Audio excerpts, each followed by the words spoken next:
ನಮಸ್ಕಾರ. ಜ್ಯೋತಿಷ್ಯ ಪಾಠಕ್ಕೆ ಸ್ವಾಗತ. ಕಳೆದ ಬಾರಿ ವಿಂಶೋತ್ತರಿ ದಶೆ ಇಂಟ್ರಡಕ್ಷನ್ ನೋಡಿದ್ವಿ, ಕ್ಯಾಲ್ಕುಲೇಷನ್ ಮೆಥಡ್ ನೋಡಿದ್ವಿ. ವಿಂಶೋತ್ತರಿ ದಶೆಯನ್ನು ಇಟ್ಕೊಂಡು ಹೇಗೆ ಫಲವನ್ನು ನೋಡಬೇಕು ಅಂತ ಸಂಕ್ಷಿಪ್ತವಾಗಿ ನೋಡಿದ್ವಿ. ಇವತ್ತು ಮತ್ತಿಷ್ಟು ಅಭ್ಯಾಸವನ್ನು ಮಾಡೋಣ. ಜಾತಕವನ್ನು ಯಾರಾದರೂ ಪ್ರಶ್ನೆ ಕೇಳಿದರೆ ದಶೆಗಳನ್ನು ಹೇಗೆ ನೋಡಬೇಕು ಅಂತಂಬೋದು ಸ್ವಲ್ಪ ಅಭ್ಯಾಸವನ್ನು ಮಾಡೋಣ. ಫಲಭಾಗದಲ್ಲಿ ಇನ್ನಿಷ್ಟು ವಿಷಯಗಳನ್ನು ತಿಳಿದುಕೊಳ್ಳೋಣ. ಕಳೆದ ಬಾರಿ ನಾವು ನೋಡಿದ ವಿಂಶೋತ್ತರಿ ದಶೆ ಮುಖ್ಯವಾಗಿ ನಾವು ಜಾತಕದಲ್ಲಿ ವಿಂಶೋತ್ತರಿ ದಶ ಯಾವಾಗ ನೋಡ್ತೇವೆ ಅಂತಂದರೆ ಒಂದು ವಿಷಯ ಯಾವಾಗ ಅಂತಂಬೋ ಪ್ರಶ್ನೆ ಬಂದಾಗ. ಈಗ ವಿವಾಹ ಪ್ರಯತ್ನ ಮಾಡ್ತಾ ಇದ್ದೀವಿ ಅಂತ ಅಂದ್ಕೊಳ್ಳಿ, ವಿವಾಹಕ್ಕೆ ಅವಕಾಶಗಳು ಬರಬೇಕು. ಉದ್ಯೋಗ ಪ್ರಯತ್ನ ಮಾಡೋ ಕಾಲಕ್ಕೆ ಉದ್ಯೋಗಕ್ಕೆ ಅವಕಾಶಗಳು ಬರಬೇಕು. ಸಂತಾನ ಪ್ರಯತ್ನ ಮಾಡೋದಕ್ಕೆ ಸಂತಾನಕ್ಕೆ ಸಂಬಂಧಪಟ್ಟ ಆರೋಗ್ಯಕರವಾದಂಥ ವಾತಾವರಣ ಎಲ್ಲ ಇರಬೇಕಾಗ್ತದೆ.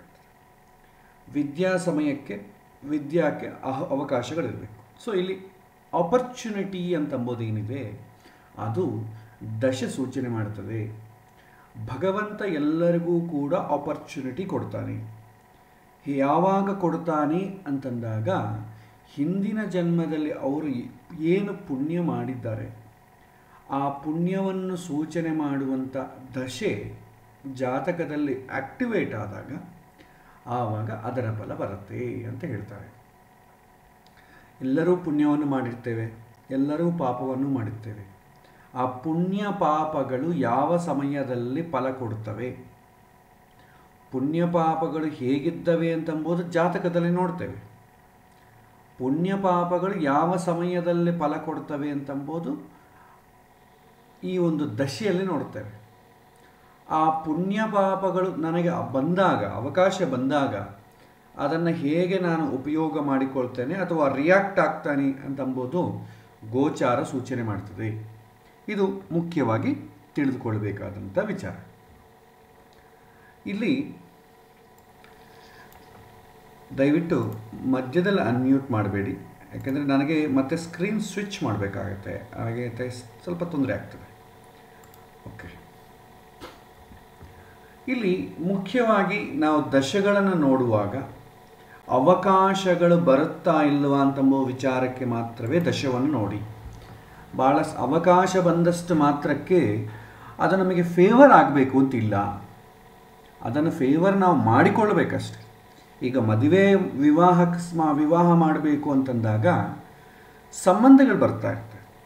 ಸಂಬಂಧಗಳು ಬಂದಷ್ಟು ಮಾತ್ರಕ್ಕೆ ನಾವು ಚೂಸ್ ಮಾಡಿಕೊಂಡು ವಿವಾಹ ಮಾಡಿಕೊಳ್ತೀವಿ ಅಂತ ಅರ್ಥ ಅಲ್ಲ.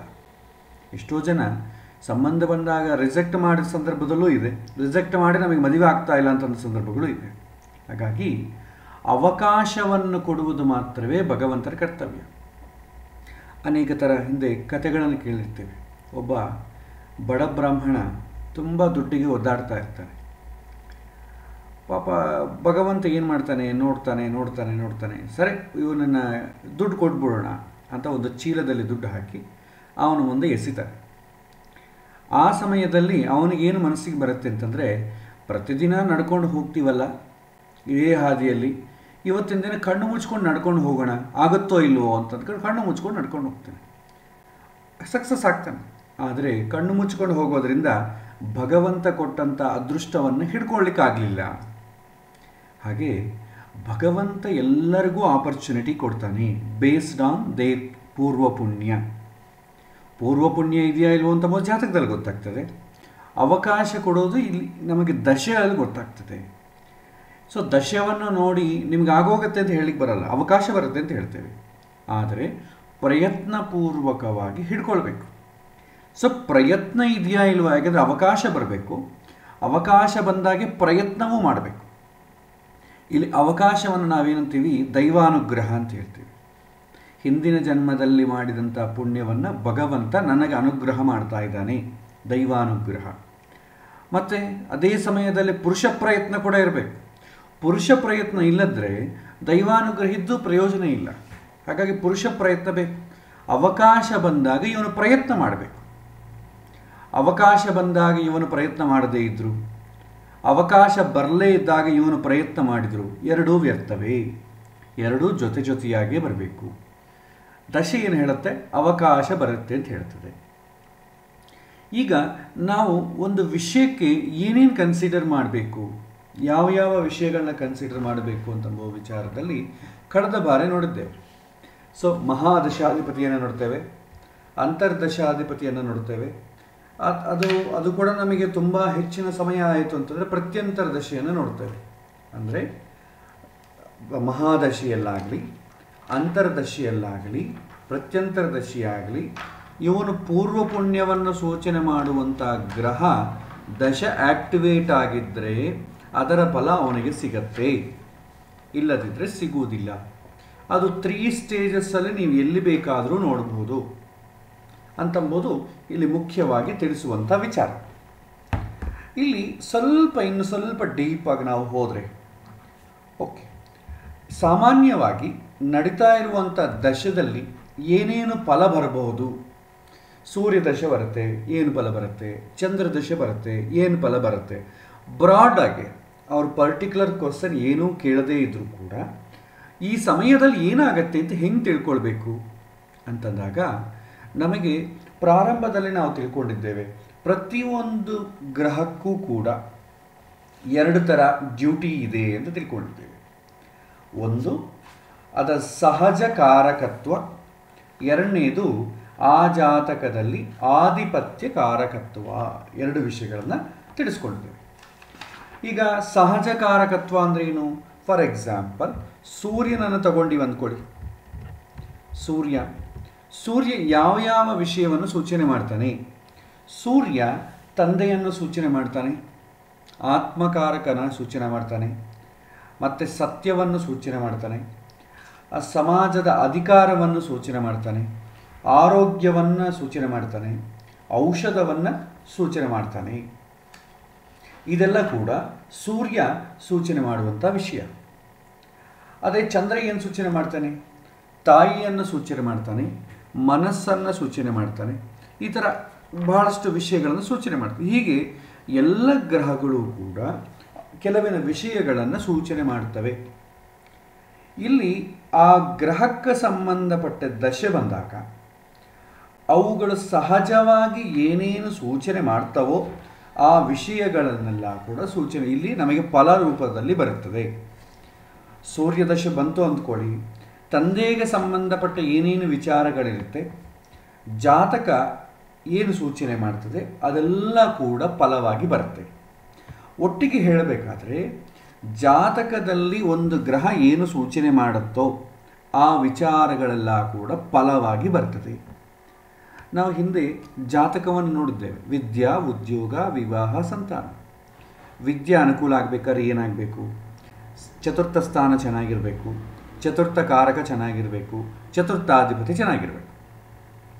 ಇದು ಹೇಗೆ ಇರುತ್ತೋ ಅದಕ್ಕೆ ಸಂಬಂಧಪಟ್ಟ ರಿಸಲ್ಟ್ ನಿಮಗೆ ದಶೆಯಲ್ಲಿ ಬರುತ್ತೆ. ಯಾವಾಗ ಬರುತ್ತೆ ಅಂತಂದರೆ ಆ ಚತುರ್ಥಕ್ಕೆ ಸಂಬಂಧಪಟ್ಟಿರೋ ಗ್ರಹಗಳೇನೇನಿವೆ, ಚತುರ್ಥ ಸ್ಥಾನ, ಕಾರಕ, ಅಧಿಪತಿ, ಅವುಗಳ ಅಟ್ಯಾಚ್ ಆಗಿ ಏನೇನು ಗ್ರಹಗಳು ಬರುತ್ತೆ ಅವುಗಳೆಲ್ಲ ಕೂಡ ಫಲವನ್ನು ಕೊಡ್ತವೆ. ಒಂದು ಗ್ರಹ ಸಹಜವಾಗಿ ಏನೇನು ಸೂಚನೆ ಮಾಡ್ತವೋ ಆ ಫಲವನ್ನೆಲ್ಲ ಕೊಡುತ್ತೆ. ಅದೇ ರೀತಿ ಆ ಗ್ರಹ ಆ ಜಾತಕದಲ್ಲಿ ಏನು ಆಧಿಪತ್ಯವನ್ನು ಹೊಂದಿರ್ತದೋ ಆ ವಿಷಯಗಳು ಕೂಡ ಫಲಾನುಭವದಲ್ಲಿ ಬರುತ್ತೆ. ಷಷ್ಠಾಧಿಪತಿ ದಶೆ ಬಂತು ಅಂದ್ಕೊಳ್ಳಿ, ಷಷ್ಠ ಸ್ಥಾನ ಏನು ಸೂಚನೆ ಮಾಡುತ್ತೆ? ಋಣ, ರೋಗ, ಶತ್ರು. ಸೊ ಆ ಸಮಯದಲ್ಲಿ ಸಾಲ ಮಾಡುವುದಾಗಲಿ, ಆ ರೋಗ, ಆರೋಗ್ಯ ಸ್ವಲ್ಪ ಇಂಬ್ಯಾಲೆನ್ಸ್ ಆಗೋದಾಗಲಿ, ಶತ್ರುಗಳ ವೃದ್ಧಿ ಆಗುವುದಾಗಲಿ ಆಗ್ತದೆ. ಅದೇ ಪಂಚಮಾಧಿಪತಿ ದಶೆ ಬಂತಂದ್ಕೊಳ್ಳಿ, ಇವನು ಇಷ್ಟವಾದಂಥ ವಿಚಾರ ಇವನಿಗೆ ಅನುಕೂಲವಾಗುವಂಥದ್ದು ಬರ್ತದೆ. ಸೊ ಓವರಾಲ್ ನೋಡಿದರೆ ಯಾವ ದಶೆ ಒಳ್ಳೆಯದು ಅಂತಂದರೆ ಶುಭಗ್ರಹಗಳ ದಶೆ ಒಳ್ಳೆಯದು. ನಂತರ ಜಾತಕದಲ್ಲಿ ಕೇಂದ್ರ ಕೋಣ ಸ್ಥಾನಾಧಿಪತಿಗಳ ದಶೆಗಳು 2, 11 ದಶೆಗಳು ಕೂಡ ತುಂಬ ಒಳ್ಳೆಯದು. ಯಾಕೆಂತಂದರೆ ಅವೆಲ್ಲ ಕೂಡ ಮನುಷ್ಯನಿಗೆ ಬೇಕಾದಂಥ ಪಾಸಿಟಿವ್ ಸೂಚನೆ ಮಾಡ್ತದೆ. ಹಾಗಾಗಿ ಜಾತಕವನ್ನು ಬೇಸ್ ಮಾಡಿಕೊಂಡೇ ಫಲವನ್ನು ಹೇಳಬೇಕಾಗ್ತದೆ. ಡೈರೆಕ್ಟಾಗಿ ನೀವು ದಶೆಗಳನ್ನು ನೋಡಿದ್ರೆ ನಿಮಗೆ ಏನೂ ಫಲ ಸಿಗಲ್ಲ. ಸೂರ್ಯ ದಶೆಯಲ್ಲಿ ಏನಾಗುತ್ತೆ ಅಂತಂದರೆ ಯಾರಿಗೆ ಒಬ್ಬೊಬ್ಬರಿಗೆ ಒಂದೊಂದು ಥರ ಇರುತ್ತೆ. ಸೂರ್ಯ ಒಬ್ಬರಿಗೆ ಉಚ್ಚ ಸ್ಥಾನದಲ್ಲಿರ್ಬೋದು, ಇನ್ನೊಬ್ಬರಿಗೆ ನೀಚ ಸ್ಥಾನದಲ್ಲಿರ್ಬೋದು. ಉಚ್ಚ ಸ್ಥಾನದಲ್ಲಿರೋರಿಗೆ ಬರುವಂಥ ಫಲ ಬೇರೆ, ನೀಚ ಸ್ಥಾನದಲ್ಲಿರುವಂಥವರಿಗೆ ಬರುವಂಥ ಫಲ ಬೇರೆ. ಸೊ ಹೀಗಾಗಿ ಡೈರೆಕ್ಟಾಗಿ ಓವರಾಲ್ ಕಾಮನ್ನಾಗಿ ಹೇಳಲಿಕ್ಕೆ ಆಗುವುದಿಲ್ಲ. ಈ ದಶಾ ಅಂತರ್ದಶೆಗಳೆಲ್ಲ ಕೂಡ ಎಕ್ಸ್ಕ್ಲೂಸಿವ್ ಆಗಿ ಆ ಜಾತಕಕ್ಕೆ ಸಂಬಂಧಪಟ್ಟೆ ಹೇಳಬೇಕಾಗ್ತದೆ. ಇವ್ರಿಗೆ ಈ ದಶೆ ಬಂದರೆ ಇವ್ರಿಗೆ ಹೀಗಿರುತ್ತೆ ಅಂತ ಹೇಳಿಕ್ಕೆ ಬರಲ್ಲ. ಆದರೆ ನಿಮಗೆ ಬೃಹತ್ ಪರಾಶರ ಹೋರಶಾಸ್ತ್ರದಲ್ಲಿ ಇದಕ್ಕೆ ಸಂಬಂಧಪಟ್ಟ ವಿಚಾರಗಳು ಹೇಳಿದ್ದಾರೆ. ದಶಾಂತರ್ದಶಾಧ್ಯಾಯದಲ್ಲಿ ಇನ್ನು ಬೇಕಾದರೆ ನೀವು ಯಾವುದಾದ್ರೂ ಒಂದು ಕ್ಲಾಸಿಕಲ್ ಬುಕ್ ನೀವು ತಗೊಳ್ಬೋದು. ಇಷ್ಟು ದಿನ ಯಾವುದನ್ನು ಪುಸ್ತಕವನ್ನು ತೊಗೊಂಡು ಬೇಡ ಅಂತ ಹೇಳಿದ್ದೇನೆ, ಯಾಕೆಂದರೆ ಬಿಕಾಸ್ ಲಾಟ್ ಆಫ್ ಕನ್ಫ್ಯೂಷನ್ಸ್ ಬರುತ್ತೆ. ಈಗ ನೀವು ಪುಸ್ತಕಗಳನ್ನು ತಗೊಳ್ಬೇಕಾದ್ರೆ ಸ್ಟ್ಯಾಂಡರ್ಡ್ ಬುಕ್ಸ್ ಏನಿದೆ, ಋಷಿ ಮುನಿಗಳ ವಾಕ್ಯಗಳು ಏನು ಹೇಳಿದ್ದಾರೆ ಅದಕ್ಕೆ ಟ್ರಾನ್ಸ್ಲೇಷನ್ನೇ ತಗೊಳ್ಬೇಕು. ಯಾಕೆಂದರೆ ಅವಾಗ ಸಬ್ಜೆಕ್ಟ್ ಡಿವಿಯೇಟ್ ಆಗಲ್ಲ. ಓನ್ನಾಗಿ ನಮ್ಮ ವರ್ಡ್ಸ್ ಅದನ್ನು ಸೇರಿಸಿಬಿಟ್ಟು ನಮ್ಮ ಎಕ್ಸ್ಪೀರಿಯನ್ಸ್ ಸೇರಿಸಿಬಿಟ್ರೆ ಅದು ಯಾವ ಸಮಯದಲ್ಲಿ ಅನ್ವಯ ಮಾಡಬೇಕು ಅಂತ ನಮಗೆ ಗೊತ್ತಾಗೋದಿಲ್ಲ. ಹಾಗಾಗಿ ಸ್ಟ್ಯಾಂಡರ್ಡ್ ಬುಕ್ಸ್ ಈಗ ಸದ್ಯಕ್ಕೆ ಅಂದರೆ ಬೃಹತ್ ಪರಾಶರ ಹೋರಶಾಸ್ತ್ರ ತಗೊಳ್ಳಿ. ಬೃಹತ್ ಜಾತಕ ಸ್ವಲ್ಪ ಅಡ್ವಾನ್ಸ್ಡ್ ಆಗಿರುತ್ತೆ, ಪರಾಶರ ಹೋರಶಾಸ್ತ್ರ ಕಲಿತ ಮೇಲೆ ಅದು ಉಪಯೋಗ ಆಗ್ತದೆ. ಆದರೂ ಈ ಎರಡು ಪುಸ್ತಕಗಳನ್ನ ನಾನು ರೆಕಮೆಂಡ್ ಮಾಡ್ತೇನೆ. ಇನ್ನೂ ಇದೆ ಸಾರಾವಳಿ ಅಂತಿದೆ, ಸರ್ವಾರ್ಥ ಚಿಂತಾಮಣಿ ಅಂತಿದೆ, ಈ ಥರ ಬಹಳ ಇದೆ. ಅದನ್ನು ನೀವು ಅನುಕೂಲಕ್ಕೆ ತಕ್ಕಂತೆ ತೊಗೊಳ್ಬೋದು. ನನ್ನ ಹತ್ರ PDF ಕಾಪೀಸ್ ಇದೆ, ನಾನು ಈ ಗ್ರೂಪಲ್ಲಿ ಪೋಸ್ಟ್ ಮಾಡ್ತೇನೆ. ನಿಮಗೆ ಬೇಕಾದಲ್ಲ ಕೂಡ PDF ಕಾಪೀಸ್ ತೊಗೋಬೋದು. ಇಂಗ್ಲೀಷ್ನಲ್ಲಿ ವರ್ಕ್ಸ್ ತುಂಬ ಕಡಿಮೆ ಇರುತ್ತೆ. ಅಂದರೆ ಕಡಿಮೆ ಇರುತ್ತೆ ಅಂದರೆ ಬುಕ್ಸ್ ಬೇಕಾದಷ್ಟಿದೆ. ಆದರೆ ನಿಮಗೆ ಏನ್ಷಿಯಂಟ್ ಹಳೆಯ ಕಾಲದ ಜನ ಪುಸ್ತಕಗಳು ಬರ್ತಿದ್ದು ತುಂಬ ಚೆನ್ನಾಗಿರುತ್ತೆ. ಈಗ ಸಪೋಸ್ 1920s 1800 ಈ ಟೈಮಲ್ಲಿ ಆಗಿನ ಲೈಫ್ ಸ್ಟೈಲ್ ಪ್ರಕಾರ ಅವಾಗ ಡೆಡಿಕೇಶನ್ ತುಂಬ ಜಾಸ್ತಿ ಇತ್ತು. ಲೇಟೆಸ್ಟ್ ಆಥರ್ಸ್ ಆಗಲಿ ಇದೆಲ್ಲ ತೊಗೊಂಡಾಗ ಏನಾಗುತ್ತೆ ಅಂದರೆ ಅವರು ಲೌಕಿಕವಾಗಿ ಮೆರ್ಜ್ ಆಗಿಬಿಟ್ಟಿರ್ತಾರೆ, ಅವರ ಥಾಟ್ಸೇ ಬೇರೆ ಥರ ಇರುತ್ತೆ. ಸೊ ಹಾಗಾಗಿ ಆದಷ್ಟು ಹಳೆಯ ಕಾಲದ ಪುಸ್ತಕಗಳನ್ನ ನೀವು ನೆಟ್ಟಲ್ಲಿ ಬ್ರೌಸ್ ಮಾಡಿ ತೊಗೊಂಡ್ರೆ ತುಂಬ ಒಳ್ಳೆಯದು. ನಿಮಗೆ archives.org ನಿಮಗೆ ಬೇಕಾದಷ್ಟು ನಿಮಗೆ ರೀಜ್ನಲ್ ಲ್ಯಾಂಗ್ವೇಜಲ್ಲಿರೋ ಬುಕ್ಸ್ ಎಲ್ಲ ತೊಗೊಳ್ಳಿ. ಆದಷ್ಟು ರೀಜ್ನಲ್ ಲ್ಯಾಂಗ್ವೇಜ್ ಇರೋ ಬುಕ್ಸ್ ತೊಗೊಳ್ಳಿ. ಕೆಲವಿನ ವರ್ಡ್ಸನ್ನು ನಿಮಗೆ ಇಂಗ್ಲೀಷಲ್ಲಿ ಟ್ರಾನ್ಸ್ಲೇಷನ್ ಸಿಗಲ್ಲ. ಧರ್ಮ ಅಂತಂಬೋದು ಇಂಗ್ಲೀಷ್ನಲ್ಲಿ ಟ್ರಾನ್ಸ್ಲೇಷನ್ ಸಿಗಲ್ಲ. ಕರ್ಮ ಅಂತಂಬೋದು ಬೇಕಾದ್ರೆ ಮಾಡ್ಬೋದು, ಫೇಟ್ ಅಂತ ಅನ್ಬೋದು. ಆದರೆ ಕರ್ಮ ಶಬ್ದಕ್ಕೆ ಅರ್ಥನೇ ಬೇರೆ, ಫೇಟ್ ಅಂಬೋದಕ್ಕೆ ಅರ್ಥನೇ ಬೇರೆ. ಅವರು ಸುಲಭವಾಗಿ ಅರ್ಥ ಮಾಡ್ಕೊಳ್ಳಿಕ್ಕೆ ಯಾವುದೋ ಒಂದು ಪದ ಇಟ್ಟಿರ್ತಾರೆ. ನಾವು ಕನ್ನಡದಲ್ಲಿ ರೀಜ್ನಲ್ ಲ್ಯಾಂಗ್ವೇಜಲ್ಲಿ ಹೇಳ್ತಿದ್ದೀವಿ. ಆದ ಕಾರಣ ಈ ಗ್ರೂಪಲ್ಲಿ ಕನ್ನಡ, ತೆಲುಗು, ತಮಿಳು ಸ್ವಲ್ಪ ಬಂದವರು ಇರ್ತಾರೆ. ಆದ ಕಾರಣ ನಿಮ್ಮ ರೀಜ್ನಲ್ ಲ್ಯಾಂಗ್ವೇಜ್ ಇರೋ ಪುಸ್ತಕಗಳನ್ನು ತಗೊಂಡ್ರೆ ತುಂಬ ಉಪಯುಕ್ತವಾಗ್ತದೆ. ಯಾಕೆಂತಂದರೆ ಅದರಲ್ಲಿ ಹಳೆಯ ಕಾಲದಲ್ಲಿ ಬರುವಂಥ ಭಾವನೆಗಳು ಬಹಳ ಇರ್ತದೆ. ಸೊ ಹೊಸದಾಗಿ ಟ್ರಾನ್ಸ್ಲೇಷನ್ ಮಾಡೋದ್ರಿಂದ ನಮಗೆ ಹೆಚ್ಚು ವಿಷಯ ಗೊತ್ತಾಗಲ್ಲ. ಸೊ ಇದು ಗಮನದಲ್ಲಿಟ್ಟುಕೊಳ್ಳಿ. ನನ್ನ ಹತ್ರ ಏನಾದರೂ PDF ಬುಕ್ಸ್ ಎಲ್ಲ ಇದೆ, ಅದನ್ನೆಲ್ಲ ಕೂಡ ನಿಮಗೆ ಶೇರ್ ಮಾಡ್ತೇನೆ. ನಿಮಗೆ ಬೇಕಾದ್ರೆ ನೀವು ತಗೊಳ್ಳಿ.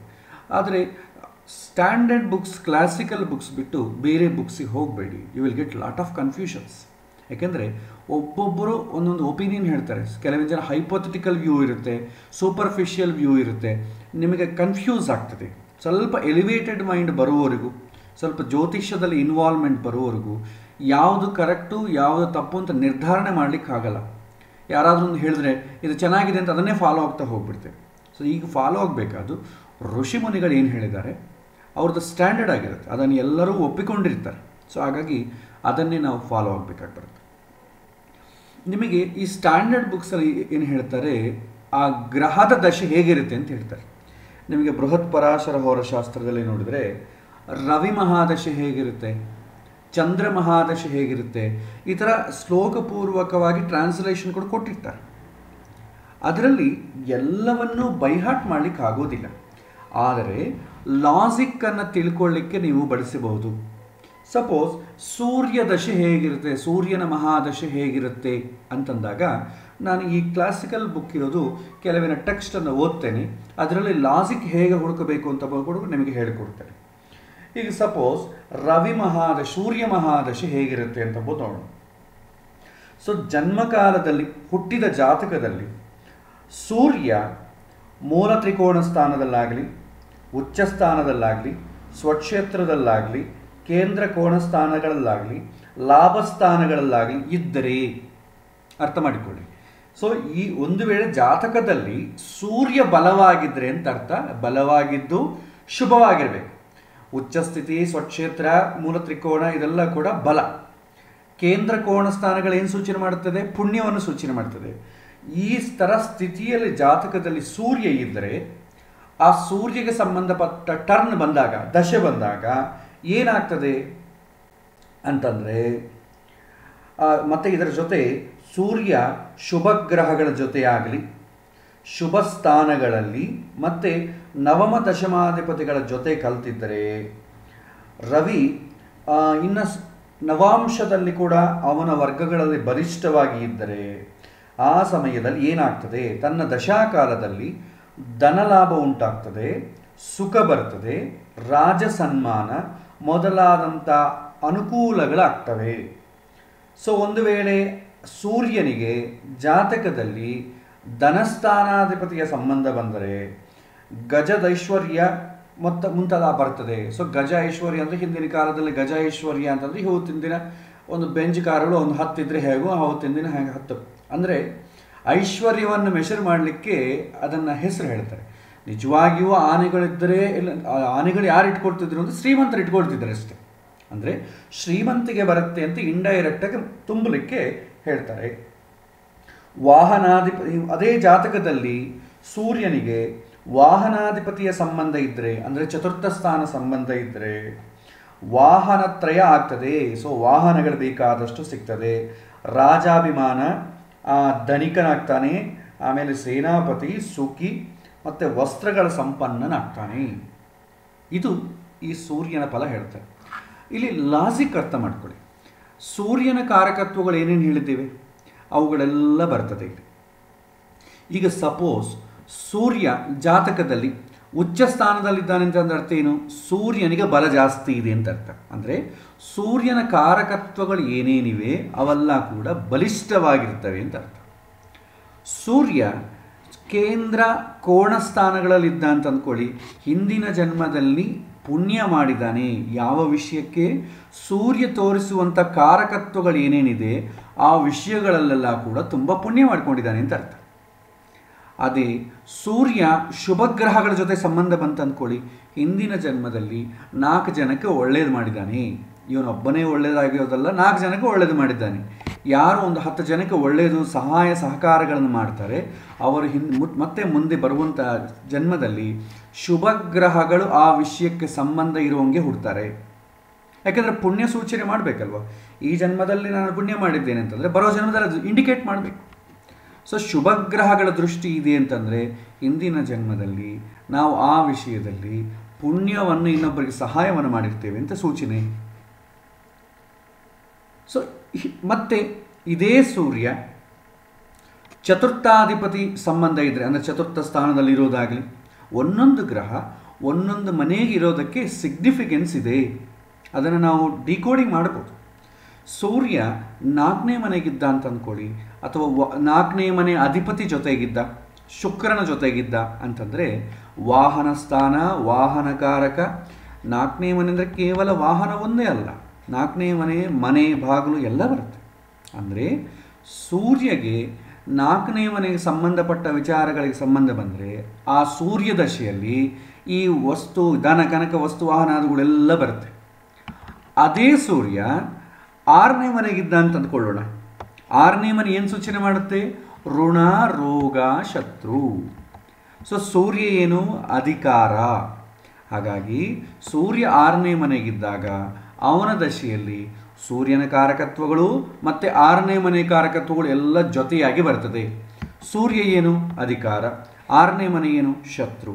ಅಧಿಕಾರ, ಶತ್ರುಗಳು. ಸೊ ತನ್ನ ಅಧಿಕಾರದಿಂದ ಶತ್ರುಗಳನ್ನು ಜಾಸ್ತಿ ಮಾಡಿಕೊಳ್ಬೋದು, ವೃದ್ಧಿ ಆಗಬಹುದು, ಶತ್ರುಗಳಿಂದ ಹೊಡೆಯಲ್ಪಡ್ಬೋದು. ಮತ್ತು ರೋಗ ಕೂಡ ಇದೆ. ಸೊ ರೋಗ, ಅವನ ತುಂಬ ಅಧಿಕಾರದಿಂದ ಓಡಾಡೋದ್ರಿಂದ ಅನಾರೋಗ್ಯವೂ ಆಗಬಹುದು.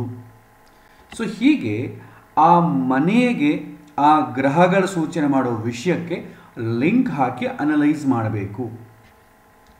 ಹೀಗೆ ಮಾಡೋದೇ ಆ ಫಲ, ಅದೇ ಫಲ ನಿಮಗೆ ದಶದಲ್ಲಿ ಬರುತ್ತೆ.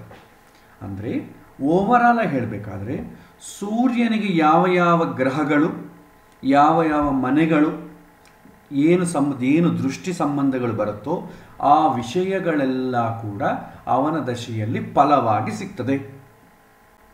ಅದೇ ರೀತಿ ಇನ್ನೊಂದು ಓದ್ತೀನಿ, ಚಂದ್ರದಶೆ.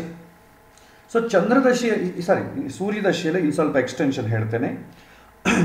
ಜನ್ಮಕಾಲದಲ್ಲಿ ಸೂರ್ಯ ನೀಚದಲ್ಲಿದ್ದರೆ, ತ್ರಿಕಸ್ಥಾನದಲ್ಲಿದ್ದರೆ, ತ್ರಿಕಸ್ಥಾನಗಳು ಅಂತಂದರೆ 6, 8, 12 ದುಷ್ಟ ಸ್ಥಾನಗಳು ಅಂತ ಅರ್ಥ. 6, 8, 12 ಸ್ಥಾನಗಳಲ್ಲಿದ್ದರು, ಪಾಪಗ್ರಹಗಳ ಜೊತೆಗಿದ್ದರು, ರಾಹುಕೇತುಗಳ ಜೊತೆ ಇದ್ದರು, ದುಷ್ಟ ಸ್ಥಾನಗಳ ಸಂಬಂಧ ಬಂದರು, ಅವನ ದಶೆ ಹೇಗಿರುತ್ತೆ ಅಂತಂದರೆ ಮಹಾ ಕಷ್ಟ ಆಗ್ತದೆ, ಧನಧಾನ್ಯ ನಾಶ ಆಗ್ತದೆ, ರಾಜನ ಕೋಪ ಆಗ್ತದೆ, ಪರದೇಶವಾಸ ಊರು ಬಿಟ್ಟು ಬೇರೆ ಊರಿಗೆ ಹೋಗೋದಾಗ್ತದೆ, ರಾಜದಂಡ ಆಗ್ತದೆ, ಜ್ವರಪೀಡ ಆಗ್ತದೆ, ಕೀರ್ತಿ ಹಾನಿ, ಬಂಧುಮಿತ್ರರ ವಿರೋಧ, ಪಿತೃಕ್ಷಯ ಭಯ. ಸೊ ತಂದೆಗೆ ಮಗನಿಗೆ ರಿಲೇಷನ್ಶಿಪ್ ಕೆಡ್ತದೆ, ಯಾವುದೇನ ಎಲ್ಲ ಅಶುಭಗಳು ಕೂಡ ಇಲ್ಲಿ ನಡೀತದೆ. ಮುಖ್ಯವಾಗಿ ಈ ಕಾಲದಲ್ಲಿ ಪಿತೃವರ್ಗ, ಈ ತಂದೆಗೆ ಮಾನಸಿಕವಾಗಿ ತುಂಬ ಸಂತಾಪ ಆಗ್ತದೆ. ಸೊ ತಂದೆಗೆ ಇವನಿಂದ ಕೊರಗೋದಾಗಲಿ, ಅಕಾರಣವಾಗಿ ಜನಗಳ ದ್ವೇಷ ಮಾಡೋದಾಗಲಿ ಆಗ್ತದೆ. ಅದೇ ಸಮಯದಲ್ಲಿ ಶುಭಗ್ರಹ ದೃಷ್ಟಿ ಇದ್ದಲ್ಲಿ ಮಧ್ಯ ಮಧ್ಯದಲ್ಲಿ ಸುಖ ಬರುತ್ತೆ. ಕಷ್ಟಗಳು ಕಾಮನು, ಮಧ್ಯ ಮಧ್ಯದಲ್ಲಿ ಸುಖ ಬರುತ್ತೆ. ಈಗ ನಾವು ಜನ್ಮಾಂತರದಲ್ಲಿ ಏನೋ ಪಾಪ ಮಾಡಿದ್ವಿ ಅಂದ್ಕೋ ಹೊಟ್ಟೆ ನೋವು ಬರುತ್ತೆ. ಸ್ವಲ್ಪ ಏನೋ ಒಂದು ಪುಣ್ಯ ಕೂಡ ಮಾಡ್ಕೊಂಡಿದ್ದೀವಿ, ಶುಭಗ್ರಹ ಸಂಬಂಧ ಇದೆ ಅಂದರೆ ಟ್ಯಾಬ್ಲೆಟು ಬರುತ್ತೆ. ಸೊ ಟ್ಯಾಬ್ಲೆಟ್ ಇದ್ದಾಗ ಏನಾಗುತ್ತೆ, ರಿಲ್ಯಾಕ್ಸ್ ಕೂಡ ಆಗ್ತದೆ. ಪಾಪಗ್ರಹಗಳ ಬಲಿಷ್ಠವಾಗಿದ್ದು, ಪಾಪ ಸಂಬಂಧ ಬಲಿಷ್ಠವಾಗಿದ್ದು, ಶುಭಗ್ರಹಗಳ ಸಂಬಂಧವೂ ಇದ್ದರೆ ಕಷ್ಟ ಜಾಸ್ತಿ ಇದ್ದು ಸುಖ ಕೂಡ ಮಧ್ಯ ಮಧ್ಯದಲ್ಲಿ ಬರುತ್ತೆ. ಅದೇ ಶುಭಗ್ರಹಗಳ ಸಂಬಂಧ ಜಾಸ್ತಿ ಇದ್ದು ಪಾಪಗ್ರಹಗಳ ಸಂಬಂಧ ಸ್ವಲ್ಪ ಇದ್ದರೆ ತುಂಬ ಆನಂದವಾಗಿರ್ತಾನೆ, ಮಧ್ಯ ಮಧ್ಯದಲ್ಲಿ ಸಣ್ಣ ಪುಟ್ಟ ಕಷ್ಟಗಳು ಬರುತ್ತದೆ. ಎರಡನ್ನ ಕೂಡ ಯಾವುದಕ್ಕೆ ಪ್ರಯಾರಿಟಿ ಜಾಸ್ತಿ ಇದೆಯೋ ಅದನ್ನು ನೋಡಿ ನಾವು ಅವ್ಯಾಲ್ಯುವೇಟ್ ಮಾಡ್ತೇವೆ. ಹೀಗೆ ಸೂರ್ಯದಶೆ ಹೇಗಿರುತ್ತೆ, ಚಂದ್ರದಶೆ ಹೇಗಿರುತ್ತೆ, ಕುಜನ ಮಹಾದಶೆ ಹೇಗಿರುತ್ತೆ ಎಲ್ಲವನ್ನು ಈ ಪುಸ್ತಕದಲ್ಲಿ ಕೊಟ್ಟಿದ್ದಾರೆ. ಇದನ್ನು ಬೈಹಾಟ್ ಮಾಡಲಿಕ್ಕಾಗಲ್ಲ, ಲಾಜಿಕ್ ಬೇಸ್ ಮೇಲೆ ಅರ್ಥ ಮಾಡಿಕೊಳ್ಬೇಕು. ಲಾಜಿಕ್ ಏನು ಅಂದರೆ ಆ ಗ್ರಹ ಸೂಚನೆ ಮಾಡುವಂತಹ ಕಾರಕತ್ವಗಳು, ಆ ಗ್ರಹ ಯಾರ ಮನೆಗಿದೆಯೋ ಆ ಮನೆಗೆ ಸಂಬಂಧಪಟ್ಟ ಕಾರಕತ್ವಗಳು, ಆ ಗ್ರಹ ಯಾರ ಜೊತೆಗಿದೆಯೋ ಅವನಿಗೆ ಸಂಬಂಧಪಟ್ಟ ಕಾರಕತ್ವಗಳು, ಆ ಗ್ರಹ ಯಾರು ನೋಡ್ತಾ ಇದ್ದಾರೋ ಅದಕ್ಕೆ ಸಂಬಂಧಪಟ್ಟ ಕಾರಕತ್ವಗಳು ಇಲ್ಲಿ ಅಪ್ಲೈ ಆಗತ್ತೆ. ಸೊ ಸಿಂಗಲ್ ಶಾರ್ಟ್ ಹೇಳಬೇಕಾದ್ರೆ ನಾವು ಪ್ರಾರಂಭದಲ್ಲಿ ಜಾತಕವನ್ನು ಹೇಗೆ ಓದಬೇಕು ಅಂತ ಬರೆದಿದ್ದೀವಿ, ಪ್ರಾಕ್ಟೀಸ್ ಮಾಡಿದ್ವಿ. ಸೊ ಈ ಸೂರ್ಯ ಹೇಗೆ ಮಾಡ್ತೀವಿ, ಸಪ್ತಮಾಧಿಪತಿಯಾದ ಸೂರ್ಯ ಪಂಚಮ ಸ್ಥಾನದಲ್ಲಿದ್ದಾನೆ, ಕುಜ ಜೊತೆ ಇದ್ದಾನೆ, ಶುಕ್ರನ ದೃಷ್ಟಿ ಬೀಳ್ತಾ ಇದೆ, ಉಚ್ಚ ಸ್ಥಾನದಲ್ಲಿದ್ದಾನೆ. ಈ ಥರ ನಾವು ಪ್ರಾಕ್ಟೀಸ್ ಮಾಡಿದ್ದೀವಲ್ಲ, ಆ ಪ್ರಾಕ್ಟೀಸ್ ಮಾಡೋದ್ರಲ್ಲಿ ಒಂದು ಸಿಂಗಲ್ ಲೈನಲ್ಲಿ ಕಂಟಿನ್ಯೂ ಆಗಿ ಯಾವ ಗ್ರಹಗಳ ಸಂಬಂಧ ಬರ್ತಾ ಇದೆ ಅವುಗಳ ವಿಷಯಗಳೆಲ್ಲ ಕೂಡ ಈ ದಶೆಗಳಲ್ಲಿ ಅಪ್ಲೈ ಆಗ್ತದೆ. ಸೊ ಇದು ಅರ್ಥ ಲಾಜಿಕಲ್ಲೇ ಜಾಸ್ತಿ ಅರ್ಥ ಮಾಡ್ಕೊಳ್ಬೇಕು. ಯಾಕೆಂತಂದರೆ ಈ ಪುಸ್ತಕವನ್ನು ನೋಡಿ ವಿಷಯಗಳನ್ನು ಬೈಹಾಟ್ ಮಾಡಲಿಕ್ಕೆ ಜಾಸ್ತಿ ಇಟ್ಕೋಬಾರ್ದು. ಅದನ್ನು ಜಾಸ್ತಿ ಬೈಹಾಟ್ ಮಾಡೋಕ್ಕಾಗಲ್ಲ. ಕೆಲವಿನ ಕಾಮನ್ ಥಿಂಗ್ಸ್ ಇರ್ತದೆ. ಶುಭ ಅಂತ ಅಂದಾಗಲ್ಲ ಕೂಡ ದನ ಕನಕ ವಸ್ತು ವಾಹನಗಳು ಬರುತ್ತೆ ಅಂತಲೇ ಇರುತ್ತೆ. ಯಾಕೆಂದರೆ ಒಬ್ಬ ಮನುಷ್ಯನಿಗೆ ಸಂತೋಷ ಯಾವುದ್ರ ಮೇಲೆ ಮೆಷರ್ ಮಾಡ್ತೇವೆ, ಅವನಿಗೆ ಬಯಸಿದ್ದು ಬೇಕಾದ ಮೇಲೆ ನಾವು ಎವ್ಯಾಲ್ಯುವೇಟ್ ಮಾಡ್ತೇವೆ. ಪ್ರತಿಯೊಬ್ಬ ಮನುಷ್ಯ ಬಯಸೋದೇನು? ಸೊ ತನಗೆ ಉದ್ಯೋಗದಲ್ಲಿ ಅನುಕೂಲ ಆಗಬೇಕು, ದುಡ್ಡು ಬರಬೇಕು, ಬೇಕಾದಂಥ ಅವನ ಮನುಷ್ಯನ ಇಚ್ಛೆ ಅಂತ ಕೊಂಡ್ಕೊಳ್ಬೇಕು. ಕಾಮನ್ನಾಗಿ ಎಲ್ಲರಿಗೂ ಇದೇ ಥರ ವಿಚಾರ ಇರುತ್ತೆ. ಸೊ ಎಲ್ಲರಿಗೂ ಕೂಡ ಧನ ಸಂಪಾದನೆ ಮಾಡಬೇಕು, ಒಂದು ಸೈಟ್ ಕೊಂಡ್ಕೋಬೇಕು, ಮನೆ ತೊಗೊಳ್ಬೇಕು, ವಾಹನ ಕೊಂಡ್ಕೋಬೇಕು. ಇದು ಎಲ್ಲರಿಗೂ ಮೆಜಾರಿಟಿ ಪೀಪಲ್ಗೂ ಕಾಮನ್ ಇದು. ಹಾಗಾಗಿ ಶುಭಕ್ಕೆ ಸಂಬಂಧಪಟ್ಟ ದಶೆ ಬಂದಾಗೆಲ್ಲ ಕೂಡ ಅವನಿಗೆ ಧನ ಲಾಭ ಆಗ್ತದೆ, ಐಶ್ವರ್ಯ ಲಾಭ ಆಗ್ತದೆ ಅಂತ ಬರುತ್ತೆ. This is common. ಅದಕ್ಕೇನು ಲಾಜಿಕ್ ಹುಡುಕಬಾರ್ದು. ಯಾಕೆ ಅಂತಂದರೆ ದಟ್ ಈಸ್ ಕಾಮನ್. ನಮಗೆ ಒಳ್ಳೆಯದಾಗತ್ತೆ ಅಂತಂದರೆ ಇನ್ಯಾವುದ್ರಲ್ಲ ಒಳ್ಳೆಯದಾಗ್ತದೆ? ಎಲ್ಲರೂ ನೋಡಿಕೊಳ್ಳೋದು ಅದೇ. ಈಗ ಅಷ್ಟೇ, ಹಿಂದಿನ ಕಾಲವೂ ಅಷ್ಟೇ. ವಿಶೇಷವಾಗಿ ನಾನು ತುಂಬ ಜ್ಞಾನ ವೃದ್ಧಿ ಆಗ್ತದಾ ಇಲ್ಲ ಅಂತಂಬೋದು ಅದು ಆ ಎರಾಗೆ ಸರಿ ಹೋಗ್ತದೆ. ಈ ಎರಾದಲ್ಲಿ ಅದಿಲ್ಲ. ಆದರೆ ದಶೆಗಳ ವಿಚಾರದಲ್ಲಿ ಕೆಲವಿನ ಶುಭ ಸೂಚನೆ ಬಂದಾಗ ಒಂದು ಗ್ರಹ ಉಚ್ಚ ಸ್ಥಾನದಲ್ಲಿದ್ದರೆ, ಸ್ವಕ್ಷೇತ್ರದಲ್ಲಿದ್ದು, ಅದೇ ಸಮಯದಲ್ಲಿ ಕೇಂದ್ರ ಕೋಣ ಸ್ಥಾನದಲ್ಲಿದ್ದು, ಅದೇ ಸಮಯದಲ್ಲಿ ಶುಭಗ್ರಹಗಳ ದೃಷ್ಟಿ ಇದ್ದು ಪಾಪ ಸಂಬಂಧ ಇಲ್ಲೇ ಇಲ್ಲ ಅಂತಂದರೆ ಆ ಶುಭ ಸೂಚನೆ ಮಾಡುವಂಥ ಗ್ರಹ ಸಮಯದಲ್ಲಿ ಧನ ಕನಕ ವಸ್ತು ವಾಹನಾದಿಗಳಿಗೂ ಕಾಮನ್ನ ಬರುತ್ತೆ. ಎಲ್ಲ ಇದೆ ಹೇಳ್ತೇವೆ. ಯಾಕಂದರೆ ಅಲ್ಟಿಮೇಟ್ಲಿ ಎಲ್ಲರೂ ಪ್ರಯತ್ನ ಮಾಡೋದು ಇದಕ್ಕೋಸ್ಕರವೇ. ವಿಶೇಷವಾಗಿ ಸ್ಪೆಸಿಫಿಕ್ ಆಗಿ ಹೇಳಬೇಕಾದ್ರೆ ಅವನ ಏಜ್ ಫ್ಯಾಕ್ಟರ್ ನೋಡಿಕೊಂಡು ಆ ಗ್ರಹದ ಪೋರ್ಟ್ಫೋಲಿಯೋ ನೋಡಿಕೊಂಡು ಕೆಲವಿನ ವಿಶೇಷವಾಗಿ ಹೇಳ್ಬೋದು. ಸೂರ್ಯ ಒಂದು ವೇಳೆ ಸಪ್ತಮಾಧಿಪತಿ ಆಗಿದ್ದರೆ ವಿವಾಹಕ್ಕೆ ಸಂಬಂಧಪಟ್ಟ ಯೋಗ ಇದೆ ಅಂತ ಹೇಳ್ತೇವೆ. ಚತುರ್ಥಾಧಿಪತಿ ಆಗಿದ್ದರೆ ವಿದ್ಯೆ ಅನುಕೂಲವಾಗಿದೆ ಅಂತ ಹೇಳ್ತೇವೆ. ನವಮಾಧಿಪತಿ ಆಗಿದ್ದರೆ ಸ್ವಲ್ಪ ದೈವ ಭಕ್ತಿ, ಸ್ವಲ್ಪ ಧಾರ್ಮಿಕ ಕಾರ್ಯಕ್ರಮಗಳ ಮೇಲೆ ಆಸಕ್ತಿ, ಸ್ಪಿರಿಚುವಲ್ ರಿಲೇಟೆಡ್ ಸ್ಟಡೀಸ್ ಆಗುತ್ತೆ ಅಂತ ಹೇಳ್ತೇವೆ. ಕಾಮನ್ ಪಾಯಿಂಟ್ಸ್ ಏನು? ದನಕನಕ ವಸ್ತು ವಾಹನಾದಿಗಳು ಬರುತ್ತೆ, ಅದು ಕಾಮನ್. ಯಾಕಂದರೆ ಎಲ್ಲರೂ ಪ್ರಯತ್ನ ಮಾಡೋದು ಮೇನ್ ಅದಕ್ಕೆ ಆಧಾರ. ಈ ಲಾಜಿಕ್ ನಿಮಗೆ ಈ ಪುಸ್ತಕದಲ್ಲಿ ಸಿಗುತ್ತೆ. ಇದು ದಶೆಗಳಲ್ಲಿ. ಅಂತರ್ದಶೆಗಳಲ್ಲಿ ಏನಾಗ್ತದೆ ಅಂದರೆ ಅಂತರ್ದಶೆಗಳಲ್ಲಿ ಕೂಡ ಸೇಮ್ ರಿಸಲ್ಟೇ ಬರ್ತದೆ. ಬಟ್ ದಶೆಗೆ ಅಂತರ್ದಶೆಗೆ ಕನೆಕ್ಷನ್ ಹೆಂಗೆ ಕೊಡ್ತೀವಿ ಅಂತಂದರೆ, ಒಂದು ಮಹಾದಶೆ ನಡೀತಾ ಇದೆ. ಫಾರ್ ಎಕ್ಸಾಂಪಲ್ ಈಗ ಒಂದು ಗುರು ಮಹಾದಶೆ ನಡೀತಾ ಇದೆ ಅಂತ ಅಂದ್ಕೊಳ್ಳೋಣ. ಸೊ ಗುರು ಮಹಾದಶೆ ನಡೀತಾ ಇದೆ. ಗುರು ಮಹಾದಶೆಯಲ್ಲಿ ಸೂರ್ಯನ ಅಂತರ್ದಶೆ ನಡೀತಾ ಇದೆ ಅಂತ ಅಂದ್ಕೊಳ್ಳೋಣ. ಸೊ ಗುರು ಮಹಾದಶೆ ಶುಭಗ್ರಹ, ಸೂರ್ಯ ಗುರು ಇಬ್ಬರು ಮಿತ್ರರೇ. ಗುರು ಮಹಾದಶದಲ್ಲಿ ಗುರು ಕೆಲವಿನ ಶುಭವನ್ನು ಸೂಚನೆ ಮಾಡ್ತಾನೆ, ಸೂರ್ಯ ಕೆಲವಿನ ಶುಭವನ್ನು ಸೂಚನೆ ಮಾಡ್ತಾನೆ. ಆದರೆ ಇವರಿಬ್ಬರ ಮಧ್ಯೆ ರಿಲೇಷನ್ಶಿಪ್ ಹೇಗಿರುತ್ತೆ ಅಂತಂದರೆ, ಯಾವಾಗೂ ಕೂಡ ಮಹಾದಶಾಧಿಪತಿ ಯಾರಾಗ್ತಾರೆ ಅವನಿಂದ ಅಂತರ್ದಶಾಧಿಪತಿಯಾದಂಥ ಗ್ರಹವನ್ನು ಜಾತಕದಲ್ಲಿ ಕೌಂಟ್ ಮಾಡಿದರೆ 6, 8, 12 ಬರಬಾರ್ದು. ಅಂದರೆ ಗುರುವಿನಿಂದ ಸೂರ್ಯ 6, 8, 12 ಮನೆಗೆ ಇರಬಾರ್ದು ಜಾತಕದಲ್ಲಿ. ಅಂದರೆ ಮಹಾದಶಾಧಿಪತಿಯಿಂದ ಅಂತರ್ದಶಾಧಿಪತಿ 6, 8, 12 ಮನೆಯಲ್ಲಿ ಇದ್ದರೆ ಆ ಸಮಯದಲ್ಲಿ ಅವರಿಬ್ಬರ ಮಧ್ಯೆ ಕೋಆರ್ಡಿನೇಷನ್ ಇರಲ್ಲ. ಒಂದು ಗ್ರಹ ಕೊಡುತ್ತೆ, ಇನ್ನೊಂದು ಗ್ರಹ ಕೊಡ್ಲಿಕ್ಕೆ ಸ್ಟಾಪ್ ಮಾಡುತ್ತೆ.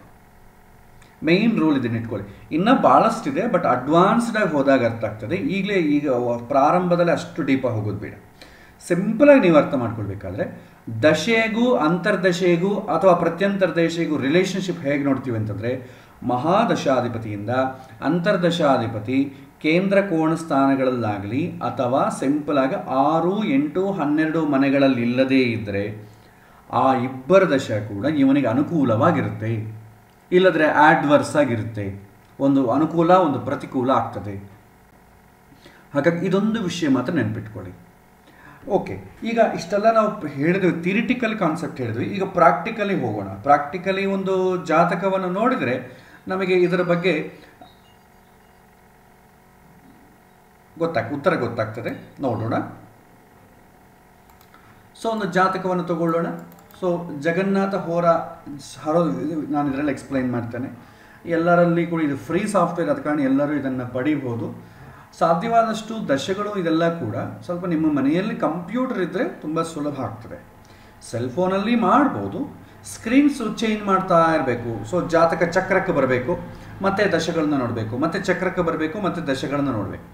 ಸೊ ಇದು ಸಾಫ್ಟ್ವೇರ್ ನಿಮಗೆ ಫ್ರೀ ಸಿಗುತ್ತೆ. ಸೊ ನೀವು ಫ್ರೀಯಾಗಿ ನೀವು ಇದನ್ನು ಬಳಸಿಕೊಳ್ಳಬಹುದು. ಇನ್ ಕೇಸ್ ಲೈನಕ್ಸ್ ಮೆಷಿನ್ಸ್ ಆಗಲಿ, ಆಮೇಲೆ ಮ್ಯಾಕ್ ಮೆಷಿನ್ಸ್ ಆಗಲಿ ಇದ್ದರೆ ಅದಕ್ಕೂ ನಿಮಗೊಂದು ಫ್ರೀ ಸಾಫ್ಟ್ವೇರ್ ಸಿಗುತ್ತೆ, ಕಂಪ್ಯಾಟಬಲ್ ಸಾಫ್ಟ್ವೇರ್. ಅದನ್ನು ನೀವು ಮೈತ್ರೇಯ ಅಂತ ಒಂದು ಸಾಫ್ಟ್ವೇರ್ ಇದೆ. This is a open source and good software. ಇದೆಲ್ಲಿ ಸಿಗುತ್ತೆ ಅಂದರೆ saravali.d ಇದೊಂದು ಸೈಟು, www.saravali.d.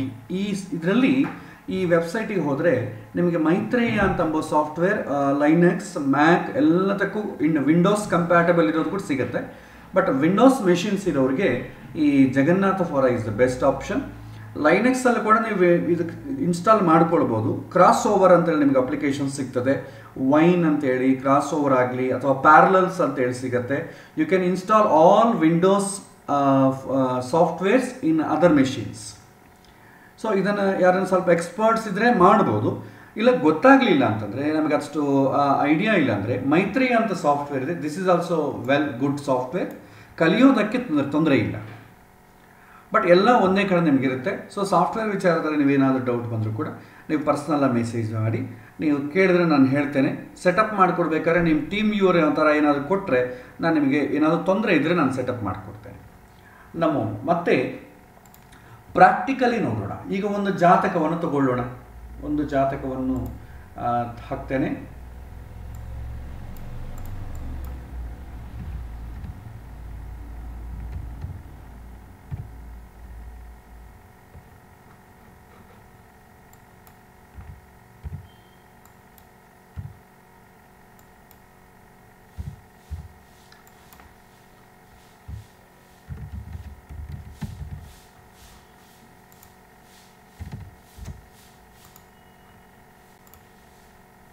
ಸೊ ಇದು ಒಂದು ಜಾತಕ, ಕನ್ಯಾ ಲಗ್ನದ ಜಾತಕ. ಈಗ ಇವರು ಪ್ರಶ್ನೆ ಏನು ಕೇಳ್ತಾರೆ, ಸಪೋಸ್ ಸಂತಾನ ಯಾವಾಗ ಆಗತ್ತೆ ಅಂತ ಪ್ರಶ್ನೆ ಕೇಳ್ತಾರೆ. ಇನ್ನು ಸಂತಾನ ಆಗ್ತಾ ಇಲ್ಲ, ಅಥವಾ ಮದುವೆ ಅಂತ ಅಂದ್ಕೊಳ್ಳೋಣ, ಮದುವೆ ಯಾವಾಗ ಆಗತ್ತೆ, ಆ ಥರ ಪ್ರಶ್ನೆಗಳು ಕೇಳಿದಾಗ ಹೇಗೆ ಉತ್ತರ ಕೊಡಬೇಕು? ಸೊ ನೋಡಿ, ಇವರಿಗೆ ಈಗ ಯಾವ ದಶೆ ಅಂತಿದೆ ನೋಡಿ, ದಶೆ ಅಂತಿದೆ, ದಶಾಸ್. ಇಲ್ಲಿ ವಿಂಶೋತ್ತರಿ ದಶಾ ಅಂತ ಇಟ್ಕೊಳ್ಳಿ. ಸೊ ಭಾಳ ದಶೆಗಳಿದೆ, ನಮಗೆ ವಿಂಶೋತ್ತರಿ ದಶಾ ಅಂತಂಬೋದು ತುಂಬ ಅಪ್ಲಿಕಬಲ್. ಸೊ ವಿಂಶೋತ್ತರಿ ದಶೆಯಲ್ಲಿ ಈಗ ಕರೆಂಟ್ ಯಾವ ದಶೆ ನಡೀತಾ ಇದೆ ಅಂತ ನೋಡ್ಕೊಳ್ಳಿ. ಸೊ ಈಗ ಪ್ರೆಸೆಂಟ್ ನೀವು ನೋಡಿದರೆ ಈಗ 2017ರಿಂದ 15/3/2034. ಸೊ ನಾವು ಇವಾಗ ಕರೆಂಟ್ ಇಯರ್ ಇದರಲ್ಲಿ ಬರುತ್ತೆ. ಸೊ ಈಗ ಬುಧ ಮಹಾದಶೆ ನಡೀತಾ ಇದೆ. ಎಷ್ಟುವರೆಗೂ ಇದೆ? 2034ವರೆಗೂ ಇದೆ. ಸೊ ಅದನ್ನು ಪ್ರೆಸ್ ಮಾಡಿ. ಸೊ ಬುಧ ಮಹಾದಶೆ ನಡೀತಾ ಇದೆ. ಸೊ ಬುಧ ಮಹಾದಶದಲ್ಲಿ ಮತ್ತೆ ಎಲ್ಲ ಗ್ರಹಗಳು ಕೂಡ ಕಾಂಟ್ರಿಬ್ಯೂಟ್ ಮಾಡ್ತವೆ. ಮತ್ತೆ ಆ ಟೈಮ್ ಪೀರಿಯಡನ್ನು, ಬುಧ ಮಹಾದಶೆ ಎಷ್ಟು ವರ್ಷ? 17 ವರ್ಷ. ಈ 17 ವರ್ಷನ ಮತ್ತೆ 9 ಪಾರ್ಟ್ಸಾಗಿ ಮಾಡ್ತೇವೆ. ಅದು ಕ್ಯಾಲ್ಕುಲೇಷನೆಲ್ಲ ನಮಗೆ ಸದ್ಯಕ್ಕೆ ಬೇಕಾಗಿಲ್ಲ. 9 ಪಾರ್ಟ್ಸ್ ಮಾಡಿ ಈಗ ಅದನ್ನು ಅಂತರ್ದಶೆಗಳಾಗಿ ಮಾಡ್ತೇವೆ. ಅದನ್ನು ಭುಕ್ತಿ ಅಂತೀವಿ ಅಥವಾ ಅಂತರ್ದಶೆಗಳು ಅಂತೇವೆ. ಸೊ ಈ ಅಂತರ್ದಶೆಗಳಲ್ಲಿ ನೋಡಿ, ಈಗ ಯಾವ ಅಂತರ್ದಶೆ ನಡೀತಾ ಇದೆ ಅಂತಂಬುದು ನೀವು ನೋಡಿ. ಸೊ ಈಗ 2019ಇಂದ 10/8/2020 ಇದು ಕೂಡ ಆಗೋಗಿದೆ. ಸೊ 10 ಆಗಸ್ಟ್ 2020ಇಂದ 9/6/2023ವರೆಗೂ ಶುಕ್ರ ಮಹಾದಶೆ ನಡೀತಾ ಇದೆ. ಸೊ ಇದರ ಮೇಲೆ ಪ್ರೆಸ್ ಮಾಡಿ. ಸೊ ಬುಧ ಮಹಾದಶೆ, ಶುಕ್ರ ಅಂತರ್ದಶೆ. ಅದರಲ್ಲಿ ಈಗ ನಡೀತಾ ಇರುವಂಥ ಪ್ರತ್ಯಂತರ ದಶೆ ಯಾವುದು? ಸೊ ಪ್ರತ್ಯಂತರ ದಶೆ ಈಗ ಯಾವುದು ನೋಡಿ, ನಮ್ಮ ಇವತ್ತಿನ ಡೇಟು ಯಾವ ರೇಂಜ್ ಒಳಗಿದೆ ನೋಡಿಕೊಳ್ಳಿ. ಸೊ ಇವತ್ತಿನ ಡೇಟ್ ನೋಡಿದ್ರೆ 10/8/2020ಇಂದ 28/1/2021. ಸೊ ಜಾನ್ವರಿವರೆಗೂ. ಸೊ ಬುಧ ಮಹಾದಶೆ, ಶುಕ್ರ ಅಂತರ್ದಶೆ, ಅದರಲ್ಲಿ ಶುಕ್ರ ಪ್ರತ್ಯಂತರ ದಶೆ ನಡೀತಾ ಇದೆ. ಸೊ ಈಗ ಈ ಸಮಯದಲ್ಲಿ ಏನು ಅವಕಾಶ ಬರುತ್ತೆ, ಏನಾಗಬಹುದು ಅಂತ ನೋಡಿದ್ರೆ ಬುಧ ಮಹಾದಶೆ. ಸೊ ಬುಧ ಏನೇನು ಸೂಚನೆ ಮಾಡ್ತಾನೆ ಜಾತಕದಲ್ಲಿ? ಬುಧ ಬುದ್ಧಿಕಾರಕ, ವಿದ್ಯಾಕಾರಕ, ಇನ್ನು ಕವನಗಳು, ಇದೆಲ್ಲ ಬುಧನ ಕಾರಕತ್ವಗಳೆಂದು ಎಲ್ಲ ಬರುತ್ತೆ. ನೆಕ್ಸ್ಟ್ ಬುಧನ ಪೋರ್ಟ್ಫೋಲಿಯೋ ಏನು ಈ ಜಾತಕದಲ್ಲಿ ನೋಡಿ, ಲಗ್ನ ದಶಮಾಧಿಪತಿ. ಸೊ ಲಗ್ನ ಅಂತಂದರೆ ಆರೋಗ್ಯ, ದಶಮ ಸ್ಥಾನ ಏನು ಸೂಚನೆ ಮಾಡ್ತದೆ? ಉದ್ಯೋಗವನ್ನು ಸೂಚನೆ ಮಾಡ್ತದೆ. ಸೊ ಆ ವಿಷಯಗಳೆಲ್ಲ ಬರುತ್ತೆ. ನೆಕ್ಸ್ಟ್ ಈ ಬುಧ ಜಾತಕದಲ್ಲಿ ಎಲ್ಲಿದ್ದಾನೆ ನೋಡಿದ್ರೆ 2ನೇ ಮನೆಯಲ್ಲಿದ್ದಾನೆ. ಪ್ಲಸ್ ಯಾರ ಜೊತೆಗಿದ್ದಾನೆ? ಶುಕ್ರನ ಜೊತೆಗಿದ್ದಾನೆ.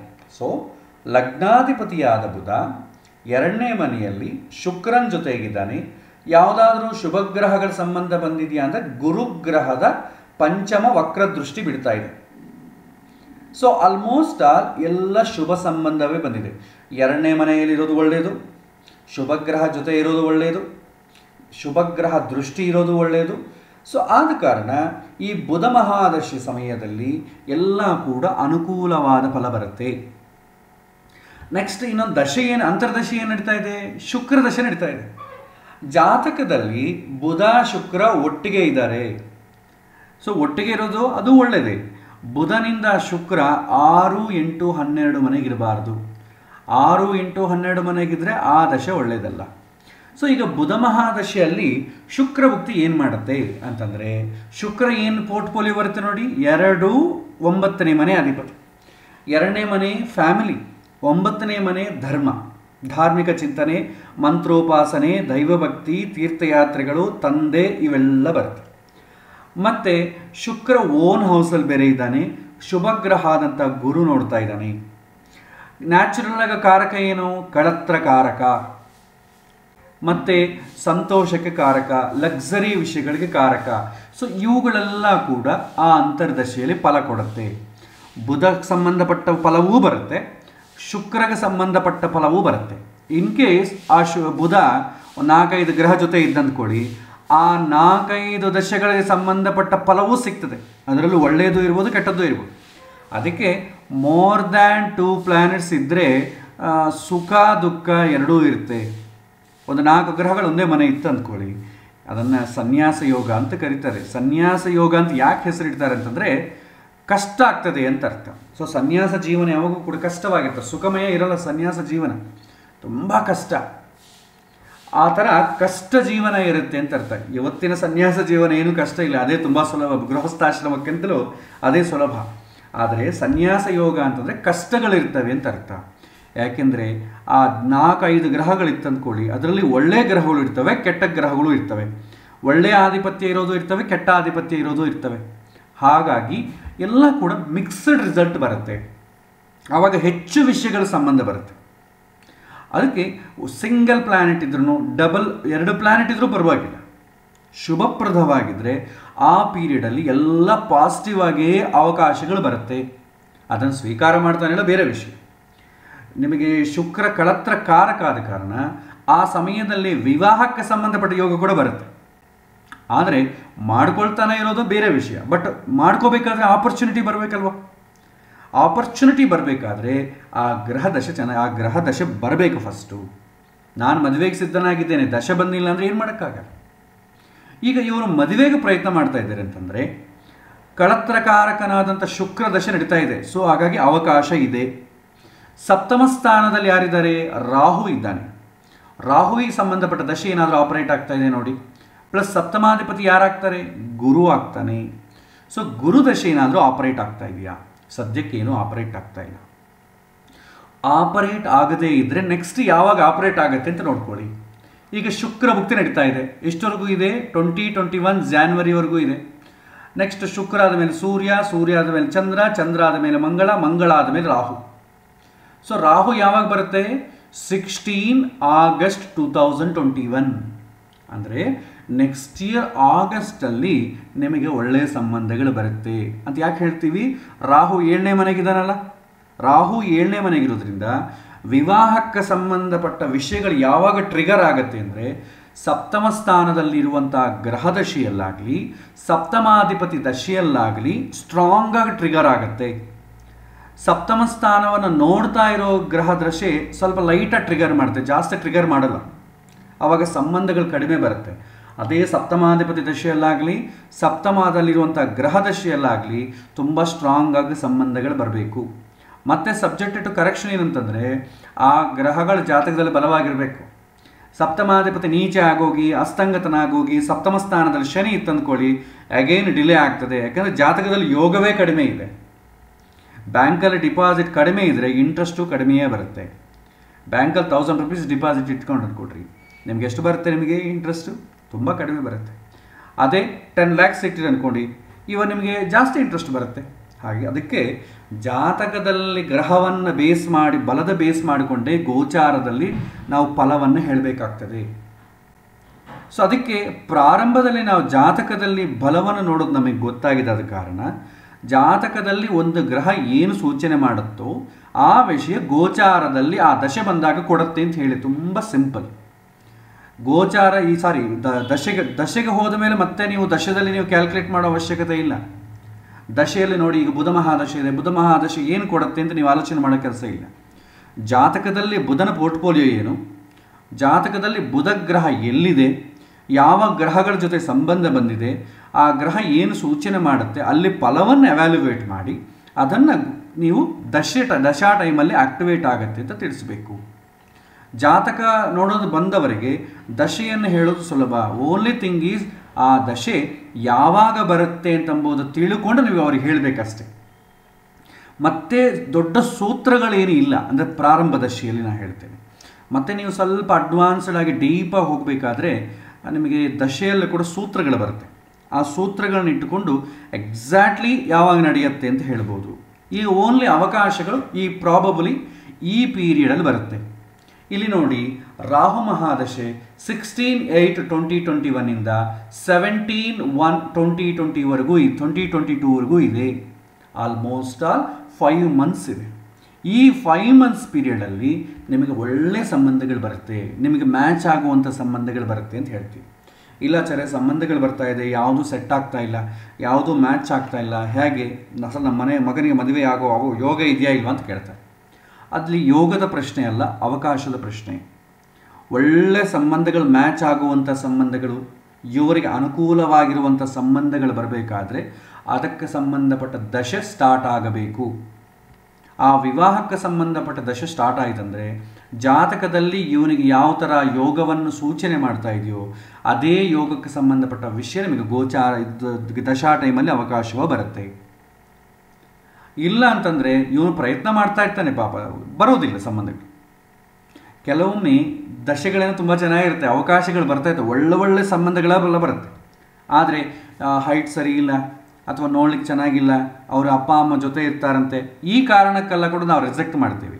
ಇದು ಯಾಕೆ ಅಂತಂದರೆ ನಾವು ಪ್ರಯತ್ನ ಮಾಡ್ತಾ ಇಲ್ಲ. ನಿಜವಾಗಿಯೂ ಮದುವೆಗೆ ಏನು ಬೇಕು ಅಂತ ನಾವು ನೋಡಬೇಕು. ಸೊ ಅದು ಮಾಡದೆ ಗೊತ್ತಿಲ್ಲದೆ ಯಾವುದ್ಯಾವುದೋ ಪ್ರಯತ್ನ ಮಾಡ್ತಾ ಇದ್ದರೆ ಡಿಲೇ ಆಗ್ತಾ ಹೋಗುತ್ತೆ. 40 ವರ್ಷ ಆದಮೇಲೆ ಏನು ಮಾಡ್ತೇವೆ, ಎಲ್ಲ ಬಿಟ್ಟು ಮದುವೆ ಆದರೆ ಸಾಕು ಅಂತ ಇರ್ತೇವೆ. ಬಟ್ ಆವಾಗ ಕೂಡ ನಿಮಗೆ ಆ ದಶೆ ಬಂದರೆ ನಿಮಗೆ ಅವಕಾಶಗಳು ಬಂದೇ ಬರುತ್ತೆ. ನೀವು ಪ್ರಯತ್ನ ಮಾಡೋಷ್ಟರಕ್ಕೂ ಅವಕಾಶಗಳು ಬರುತ್ತೆ. ಒಂದು ಲಿಮಿಟ್. ಈಗ 60 ವರ್ಷ ಆದ ಅಂದ್ಕೊಳ್ಳಿ, ಇಂಡಿಯಾದಲ್ಲಿ ಸಾಮಾನ್ಯವಾಗಿ ಯಾರು ಅಮೆರಿಕದಲ್ಲಿ 60-70 ವರ್ಷ ಕೂಡ ಮದುವೆ ಮಾಡಿಕೊಳ್ತಾರೆ. ಬಟ್ ಇಂಡಿಯಾದಲ್ಲೇ ಅವಕಾಶ ಇಲ್ಲ, ಲಿಮಿಟ್ ಇದೆ. ಮದುವೆ ಅಂತಂದರೆ ಈ ಏಜಲ್ಲೇ ಆಗಬೇಕು ಅಂತ ನಮಗೆ ಸಾಮಾಜಿಕವಾಗಿ ಎಲ್ಲರಲ್ಲೂ ಇರುವಂಥ ಲಿಮಿಟ್ ಅದು. ಪಾಶ್ಚಾತ್ಯ ದೇಶಗಳಲ್ಲಿ ಆ ಥರ ಏನಿಲ್ಲ. ನಮ್ಮ ಭಾರತದಲ್ಲಿ ಶ್ರೀಮಂತನಾಗಿರೋರು ಅದು ಮಾಡ್ಕೊಳ್ತಾರೆ. ತುಂಬ ಶ್ರೀಮಂತನಾಗಿರೋರು ಆಸ್ತಿಯನ್ನು ಕಾಪಾಡಬೇಕಲ್ಲ, ಆ ವಿಚಾರಕ್ಕಾಗಿ 60-70 ವರ್ಷ ಆದರೂ ಕೂಡ ಡಿವೋರ್ಸ್ ಮಾಡ್ಕೊಳ್ತಾರೆ. ನಾವು ಸಿನಿಮಾ ಆ್ಯಕ್ಟ್ರಸ್ ನೋಡ್ತಾ ಇಲ್ವಾ, ಒಬ್ಬೊಬ್ಬರು 3-4 ಮದುವೆ ಮಾಡ್ಕೊಳ್ತಾರೆ, ಒಬ್ಬರನ್ನ ಡೈವರ್ಸ್. ಆದರೆ ವಿಕಿಪೀಡಿಯಲ್ಲಿ ಹಾಕಿರ್ತಾರೆ ಸ್ಪೌಸ್, ಲೈಫ್ ಪಾರ್ಟ್ನರ್ ಅಂತ ಹಾಕಿರ್ತಾರೆ. ಈ ವರ್ಷದಿಂದ ಈ ವರ್ಷದವರೆಗೂ ಇವ್ರ ಹೆಂಡತಿ, ಈ ವರ್ಷದಿಂದ ಈ ವರ್ಷದವರೆಗೂ ಇವ್ರ ಹೆಂಡತಿ ಹಾಕಿರ್ತಾರೆ. ಈಗ ಅದೆಲ್ಲ ಸ್ವಲ್ಪ ನಮ್ಮ ಭಾರತದಲ್ಲಿ ಕೂಡ ಕಾಲ ಬದಲಾಗ್ತಾ ಇದೆ. ಸೊ ಅದ್ರ ಬಗ್ಗೆ ನಾವು ವಿಚಾರ ಮಾಡಿದ್ವಿ. ಇಲ್ಲಿ ದಶೆಗಳನ್ನು ನೋಡೋದು ಈ ಥರ ನೋಡಬೇಕು. ಯಾರಾದರೂ ಒಬ್ಬರು ನನಗೆ ಉದ್ಯೋಗ ಯಾವಾಗ ಬರುತ್ತೆ ಅಂತ ಕೇಳ್ತಾರೆ. ಉದ್ಯೋಗ ಬರಬೇಕಾದ್ರೆ ಏನು ಮಾಡಬೇಕಂದ್ರೆ ದಶಮ ಸ್ಥಾನ ನೋಡ್ತೇವೆ, ದಶಮ ಕಾರಕನನ್ನು ನೋಡ್ತೇವೆ, ದಶಮಾಧಿಪತಿಯನ್ನು ನೋಡ್ತೇವೆ. ಮುಖ್ಯವಾಗಿ ದಶಮಾಧಿಪತಿ ಮೇನ್ ಇಂಪಾರ್ಟೆಂಟ್. ದಶಮಾಧಿಪತಿ ಜಾತಕದಲ್ಲಿ ಹೇಗಿದ್ದಾನೆ. ಇನ್ನೊಂದು ಎಕ್ಸಾಂಪಲ್ ಹಾಕೋಣ. ಸೊ ಈಗಿನ ಸಮಯದಲ್ಲೇ ನಾನು ಜಾತಕ ಹಾಕಿದೆ. ಸೊ ಈ ಜಾತಕದಲ್ಲಿ ಯಾರಾದರೂ ಪ್ರಶ್ನೆ ಕೇಳಿ ನನಗೆ ಉದ್ಯೋಗ ಯಾವಾಗ ಬರುತ್ತೆ ಅಂತ ಕೇಳ್ತಾರೆ. ಕೆಲವೊಮ್ಮೆ ಇನ್ನೊಂದು ಸಲ ಏನಾಗ್ತದೆ, ಕೆಲವೊಬ್ಬರಿಗೆ ಜಾತಕ ಇರಲ್ಲ. ಸೊ ಜಾತಕ ಇಲ್ಲದಾಗ ಹೇಗೆ ನೋಡಬೇಕು ಅಂತಂದಾಗ ಭಗವಂತನನ್ನು ಸ್ಮರಣೆ ಮಾಡಿ ಆ ಸಮಯದಲ್ಲಿ ಗ್ರಹಸ್ಥಿತಿಯನ್ನೇ ಹಾಕ್ಕೊಂಡು ಆ ಸಮಯದಲ್ಲಿ ಯಾವ ದಶೆ ಆಪರೇಟ್ ಆಗ್ತಾ ಇದೆ ಅಂತ ನೋಡಿದ್ರೂ ಎವ್ಯಾಲ್ಯುವೇಟ್ ಮಾಡ್ಬೋದು. ಜಾತಕ ಇರಬೇಕು ಅಂತೇನಿಲ್ಲ, ಆದರೆ ಜಾತಕ ಇದ್ದರೆ ಕರೆಕ್ಟಾಗಿ ಹೇಳ್ಬೋದು. ಅದೇ ಜಾತಕ ಇಲ್ಲ ಅಂತಂದರೆ ಭಗವಂತನ ಮೇಲೆ ಭಾರ ಹಾಕಿ ಇವನಿಗೆ ತಿಳಿಸಬೇಕು ಅಂತ ಪ್ರಯತ್ನ ಮಾಡಬೇಕಷ್ಟೆ. ಈಗ ಈ ಸಮಯದಲ್ಲಿ ಒಬ್ಬರು ಬಂದು ನನಗೆ ಉದ್ಯೋಗ ಯಾವಾಗ ಬರುತ್ತೆ ಅಂತ ಕೇಳ್ತಾರೆ. ನೋಡುವ ಪದ್ಧತಿ ಒಂದೇ. ಫಸ್ಟ್ ಏನು ಮಾಡ್ತೇವೆ, ದಶಮಾಧಿಪತಿ ಹೇಗಿದ್ದಾನೆ ನೋಡ್ತೇವೆ. ಸೊ ದಶಮ ಸ್ಥಾನದಲ್ಲಿ ಯಾರಿದ್ದಾರೆ ನೋಡಿ, ತುಲಾ ಲಗ್ನ ಆಗಿದೆ, ದಶಮ ಸ್ಥಾನದಲ್ಲಿ ಚಂದ್ರ ಇದ್ದಾನೆ, ತುಂಬ ಚೆನ್ನಾಗಿದೆ. ದಶಮಾಧಿಪತಿ ದಶಮದಲ್ಲಿರೋದು ಒಳ್ಳೆಯದು. ಪಾಪಗ್ರಹ ಆದಂಥ ಶನಿ ದೃಷ್ಟಿ ಬೀಳ್ತಾ ಇದೆ, ಹಾಗಾಗಿ ತುಂಬ ಬಲ ಇದ್ದರೂ ಕೂಡ ಸ್ವಲ್ಪ ಶನಿ ದೃಷ್ಟಿಯಿಂದ ನೆಗೆಟಿವ್ ಇದೆ. ಆದರೆ ಒಂದು ಎಕ್ಸೆಪ್ಷನ್ ಏನಂತಂದರೆ ತುಲಾ ಲಗ್ನಕ್ಕೆ ಶನಿ ಯೋಗಕಾರಕ, 4-5 ಮನೆ ಅಧಿಪತಿ. ಒಂದು ಗ್ರಹ ಶುಭಗ್ರಹವ ಪಾಪಗ್ರಹವ ಅಂತ ಎವ್ಯಾಲ್ಯುವೇಟ್ ಮಾಡ್ಬೇಕಾದ್ರೆ ಅವ್ನಿಗೆ ಏನು ಡಿಪಾರ್ಟ್ಮೆಂಟ್ ಬಂದಿದೆ ಅಂತ ನೋಡಬೇಕು. So ಶನಿಗೆ 4th and 5th lord, ಅವನಿಗೇನು ಪಾಪದ ಡಿಪಾರ್ಟ್ಮೆಂಟ್ ಏನು ಬಂದಿಲ್ಲ. ಓನ್ಲಿ ನ್ಯಾಚುರಲಿ ಆತ ಸಹಜವಾಗಿ ಪಾಪಗ್ರಹ ಅಷ್ಟೇ ಆಗಲಿ, ಆಧಿಪತ್ಯದ ಲಾರ್ಡ್ಶಿಪ್ ವೈಸ್ ಡಿಪಾರ್ಟ್ಮೆಂಟ್ ವೈಸ್ ಶುಭಗ್ರಹ. ಹಾಗಾಗಿ ಪರವಾಗಿಲ್ಲ. ಶನಿ ದೃಷ್ಟಿ ಸ್ವಲ್ಪ ಮಾನಸಿಕವಾಗಿ ತೊಂದರೆ ಕೊಟ್ಟರೂ ಕೂಡ ಓವರಾಲ್ ಆಗಿ ಪುಣ್ಯದ ವಿಚಾರದಲ್ಲಿ ಅದೃಷ್ಟವಾಗೇ ಇರುತ್ತೆ. ಅಂದರೆ ಉದ್ಯೋಗ ವಿಚಾರದಲ್ಲಿ ಮಾನಸಿಕವಾದ ಕೊರಗು ಇರುತ್ತೆ, ಆದರೆ ಬೆನಿಫಿಟ್ಸಲ್ಲಿ ಯಾವುದು ಕಡಿಮೆ ಆಗಲ್ಲ. ಸೊ ಶನಿ ಚಂದ್ರನ ನೋಡ್ತಾ ಇದ್ದಾನೆ, that is A good aspect. ಬೇರೆ ಯಾವುದಾದ್ರೂ ಸಂಬಂಧ ಇದೆಯಾ ಅಂತ ನೋಡ್ರಿ ಯಾವ ಸಂಬಂಧವೂ ಇಲ್ಲ. ಈಗ ನಾವೇನು ಹೇಳಬೇಕು, ಉದ್ಯೋಗಕ್ಕೆ ಸಂಬಂಧಪಟ್ಟದ್ದು ಏನಾದರೂ ಅವನಿಗೆ ಅನುಕೂಲವೋ ಪ್ರತಿಕೂಲವೋ ಯಾವಾಗ ಬರುತ್ತೆ ಅಂತ ಹೇಳಬೇಕಾದ್ರೆ ಚಂದ್ರಗೆ ಸಂಬಂಧಪಟ್ಟ ದಶೆ ನಡೀತಾ ಇರಬೇಕು. ಅದು ದಶೆ ಆಗ್ಬೋದು, ಅಂತರ್ದಶೆ ಆಗ್ಬೋದು, ಪ್ರತ್ಯಂತರ್ದಶೆ ಆಗ್ಬೋದು. ಈಗ ಯಾವ ದಶೆ ನಡೀತಾ ಇದೆ ನೋಡಿ.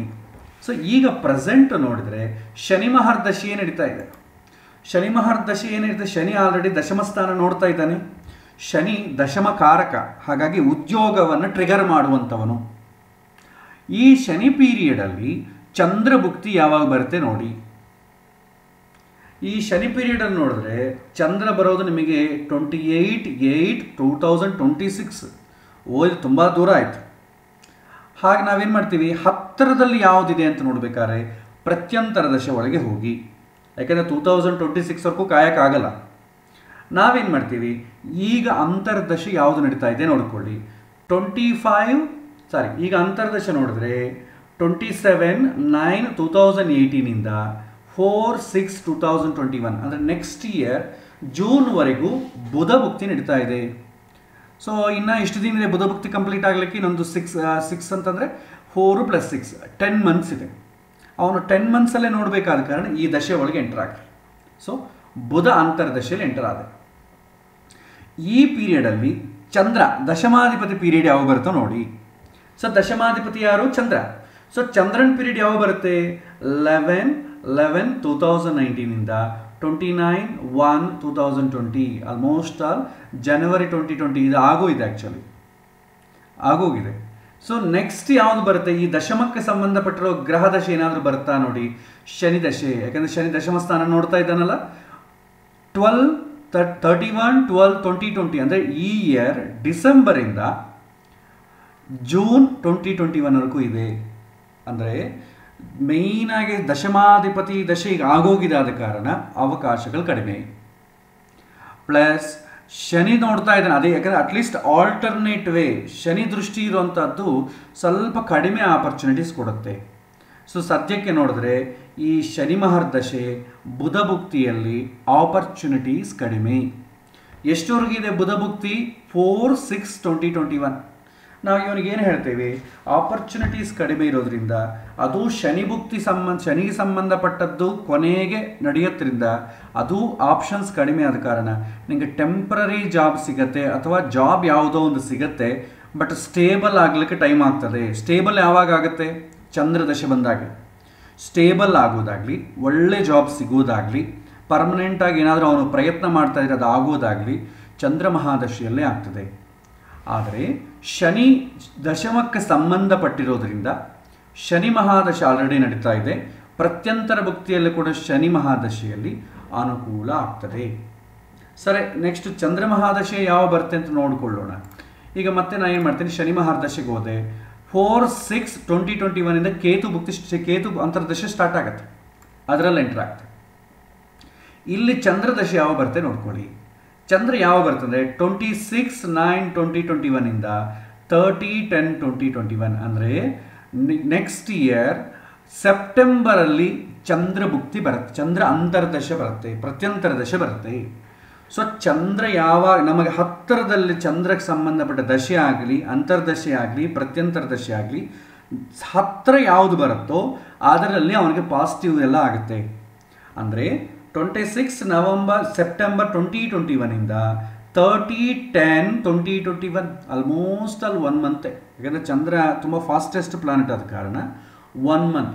ಈ ಟೈಮಲ್ಲಿ ನಿಮಗೆ ಉದ್ಯೋಗಕ್ಕೆ ಸಂಬಂಧಪಟ್ಟ ಪಾಸಿಟಿವ್ ವೈಬ್ಸ್ ಬರಲಿಕ್ಕೆ ಅವಕಾಶ ಇದೆ, ಅಥವಾ ಅಲ್ಲಿಂದ ಸ್ಟಾರ್ಟ್ ಆಗುತ್ತೆ ಅಂತ ಹೇಳ್ತೇವೆ. ಅಲ್ಲಿಗೆ ಅನುಕೂಲ ಜಾಸ್ತಿ ಅಂತ ಹೇಳ್ತೇವೆ. ಹೀಗೆ ಅದೇ ದಶಮ ಸ್ಥಾನದಲ್ಲಿ ಇನ್ಯಾವುದನ್ನ ಬೇರೆ ಗ್ರಹ ಇತ್ತು ಅಂದ್ಕೊಳ್ಳಿ, ಆ ಗ್ರಹ ದಶೆಯಲ್ಲಿ ಕೂಡ ನೋಡ್ಬೋದು. ಮೇಯ್ನು ಅಧಿಪತಿ ದಶಮ ಸ್ಥಾನದಲ್ಲಿರುವಂಥ ಗ್ರಹ ಮೇಯ್ನ್ ಪ್ರಯಾರಿಟಿ. ದೃಷ್ಟಿ ಇರುವಂಥದ್ದು ಕೂಡ ಇರುತ್ತೆ, ಬಟ್ ಅಂದರೆ ಸ್ವಲ್ಪ ಕಡಿಮೆ, ಒಂದು 25% ಪಾಸಿಟಿವ್ ಆಗ್ಬೋದು ಅಷ್ಟೆ. ಸೊ ಹೀಗೆ ನಾವು ದಶೆಗಳನ್ನು ಪ್ರಾಕ್ಟೀಸ್ ಮಾಡ್ತಾ ಬರ್ತೇವೆ. ರೂಲ್ ಏನಂತಂದರೆ, ನಾವು ನೋಡ್ತಾ ಇರೋ ವಿಷಯಕ್ಕೆ ಸಂಬಂಧಪಟ್ಟ ದಶೆ ಆದಷ್ಟು ಹತ್ತಿರದಲ್ಲಿ ಯಾವುದಿದೆ ಅಂತಂಬುದು ನೀವು ನೋಡೋದು. ಮಹಾದಶೆಯಲ್ಲೇ ನೋಡಿ ಆದಷ್ಟು ಹತ್ತಿರ ಯಾವುದನ್ನ ಇದೆಯಾ, ಮಹಾದಶೆಯಲ್ಲಿ ಹತ್ತಿರ ಯಾವುದೂ ಇಲ್ಲ. ಅಂತರ್ದಶೆ ನೋಡಿ ಹತ್ತಿರದಲ್ಲಿ ಯಾವುದಿದೆಯಾ ನೋಡಿ, ನೋಡಿದರೆ ಆ ಪ್ರಾಬಬಲಿ ಆ ಪೀರಿಯಡ್ ಹೇಳಿ. ಇಲ್ಲ ಅಂತರ್ದಶೆಯಲ್ಲಿ ಕೂಡ ಅದು ಆಪರೇಟ್ ಆಗೋದು ಇನ್ನೊಂದು 5 ವರ್ಷ ಆದಮೇಲೆ ಅಂತಂದರೆ ಪ್ರತ್ಯಂತರ ದಶೆಗೆ ಹೋಗಿ. ಪ್ರತ್ಯಂತರ ದಶೆಯಲ್ಲಿ ಡೆಫಿನೆಟ್ಲಿ ನಿಮಗೆ ಮಂತ್ಸಲ್ಲಿ ಬರುತ್ತೆ. ಪ್ರತ್ಯಂತರ ದಶೆ ನಿಮ್ಗೆ ಆಲ್ಮೋಸ್ಟ್ 1 year ಒಳಗೆ ಬರುತ್ತೆ. ಹಾಗಾಗಿ ಪ್ರತ್ಯಂತರ ದಶೆಯಲ್ಲಿ ನೀವು ಹೇಳ್ಬೋದು. ಅದಕ್ಕಿಂತಲೂ ನಿಮಗಿನ್ನು ಸೂಕ್ಷ್ಮ ದಶೆ ಪ್ರಾಣದಶೆ ಬೇಡ, ಅದು ಡೇಸಲ್ಲಿ ಬರುತ್ತೆ. ಡೇಸಲ್ಲಿ ನೀವು ಪ್ರಿಡಿಕ್ಟ್ ಮಾಡೋಕ್ಕಾಗಲ್ಲ. ಹಾಗಾಗಿ ಈ ಪ್ರತ್ಯಂತರ ದಶೆಯವರೆಗೂ ಬಂದು ನೀವು ಸ್ಟಾಪ್ ಮಾಡ್ಬೋದು. ಇದು ದಶೆಗಳು. ಇದು ನಿಮಗೆ ಪ್ರಾಕ್ಟೀಸ್ ಮೇಲೆ ಬರುತ್ತೆ. ಕೇಳ್ತಾ ಇದ್ರೆ ಎಲ್ಲ ಅರ್ಥ ಆದಂಗೆ ಇರುತ್ತೆ. ಸ್ವಲ್ಪ ಪ್ರಾಕ್ಟೀಸ್ ಮಾಡಿ, 2 ಸಲ ಕೇಳಿ, ಒಂದು ಎಕ್ಸಾಂಪಲ್ ಇಟ್ಟುಕೊಂಡು ಅದನ್ನು ಪ್ರಾಕ್ಟೀಸ್ ಮಾಡ್ತಾ ನೀವು ಮಾಡಿದರೆ ಅದಕ್ಕೆ ನಿಮಗೆ ಅಭ್ಯಾಸ ಚೆನ್ನಾಗ್ತದೆ, ಅರ್ಥವೂ ಆಗ್ತದೆ. ಸೊ ಇದು ದಶೆಗಳನ್ನು ನೋಡುವಂಥ ಕ್ರಮ. ಸೊ ತುಂಬ ಸುಲಭ. ಜಾತಕದಲ್ಲಿ ಒಂದು ಗ್ರಹ ಏನು ಫಲ ಸೂಚನೆ ಮಾಡ್ತದೋ ಗೋಚಾರದಲ್ಲಿ ಆ ಗ್ರಹ ದಶೆ ಬಂದಾಗ ಆ ಫಲವನ್ನು ಪ್ರಾಕ್ಟಿಕಲ್ ಆಗಿ ಒಬ್ಬ ಮನುಷ್ಯನಿಗೆ ಕೊಡ್ತದೆ. 6, 8, 12 ಮನೆ ಅಧಿಪತಿ ದಶೆಗಳು ಒಬ್ಬ ಮನುಷ್ಯನಿಗೆ ಕಷ್ಟಗಳು ತಂದು ಕೊಡ್ತವೆ. ತ್ರಿಕೋಣ ಸ್ಥಾನಗಳ ದಶಾದಿಗಳು ತುಂಬ ಅನುಕೂಲವನ್ನು ಫೇವರ್ಬಲ್ ಮಾಡ್ತವೆ.